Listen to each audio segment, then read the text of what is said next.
This is a tutorial for the legal and privacy options of your website. That includes the terms of service, the privacy policy, the cookie policy, and any additional disclaimers you wish to disclose.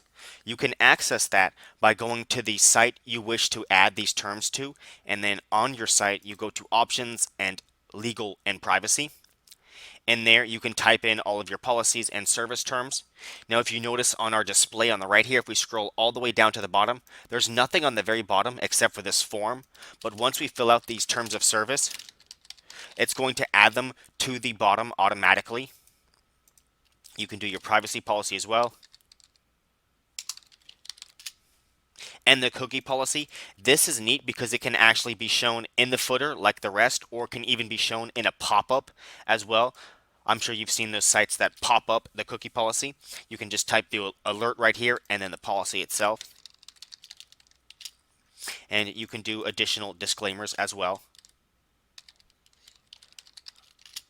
Once you save this, now we'll scroll down to the very bottom and you'll notice we now have the terms of service. When we click on that, it'll show us our terms of service. And we have the privacy policy, disclaimer, and there's our alert with our cookie policy right there.